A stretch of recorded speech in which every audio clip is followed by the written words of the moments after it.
बीरबल ने कैसे एक ऐसे व्यक्ति के रहस्य को सुलझाया जो दावा कर रहा था कि वह बर्फीली यमुना नदी में एक रात जीवित रह सकता है।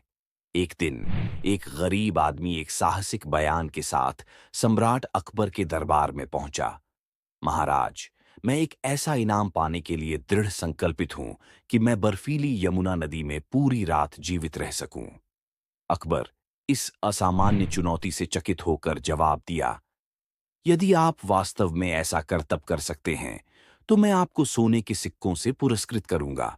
लेकिन अगर आप असफल होते हैं, तो आपको झूठा दावा करने के लिए सजा का सामना करना पड़ेगा। उसी रात गरीब आदमी यमुना के बर्फीले पानी में उतर गया, जिसे संदिग्ध दरबारियों और उत्सुक दर्शकों ने देखा। वह वहां खड़ा था, कांप रहा था, लेकिन दृढ़ था, खुद को साबित करने के लिए दृढ़ था। अगली सुबह जैसे ही सूरज उगा, वह आदमी नदी से जीवित और विजयी होकर बाहर निकला। अकबर उसकी ताकत से प्रभावित होकर उसे पुरस्कृत करने वाले थे, लेकिन तभी ईर्ष्यालु दरबारियों ने आपत्ति जताते हुए हस्तक्षेप किया। दरबारियों में से एक ने कहा, महाराज, इस आदमी ने हमें धोखा दिया है। उसने वास्तव में ठंड सहन नहीं की। रात भर वह नदी के किनारे दूर जलते हुए एक मंद दीपक को देखता रहा। उस दीपक की गर्मी ने उसे जीवित रखा।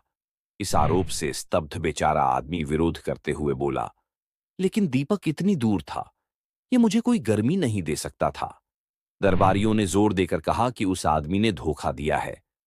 अब भ्रमित अकबर अपने विश्वसनीय सलाहकार बीरबल की ओर मुड़े और पूछा, आपको क्या लगता है, क्या दीपक ने उसे जीवित रहने में मदद की?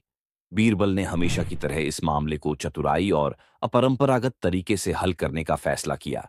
बीरबल ने सिर हिलाया और कहा, महाराज, मैं कल सच्चाई का प्रदर्शन करूंगा। मुझे इसका ध्यान रखने दें। अगले दिन बीरबल ने अकबर और पूरे दरबार को एक विशेष दावत पर आमंत्रित किया। चावल और दाल से भरा एक बड़ा खाना पकाने का बर्तन आग पर रखा गया था। हालांकि आग को बर्तन से कई मीटर दूर रखा गया था, जिसमें केवल एक छोटी सी रस्सी दोनों को जोड़ती थी। घंटों बीत गए, लेकिन खाना पका नहीं।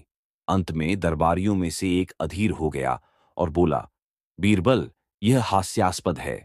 आग बर्तन से बहुत दूर है। आप कैसे उम्मीद कर सकते हैं कि यह खाना पकाएगी? बीरबल ने मुस्कुराते हुए जवाब दिया, आह, लेकिन अगर दूर के दीपक की गर्मी एक आदमी को यमुना नदी में पूरी ठंडी रात जीवित रहने में मदद करने के लिए पर्याप्त थी, तो निश्चित रूप से यह आग इतनी दूरी से खिचड़ी के बर्तन को पका सकती है।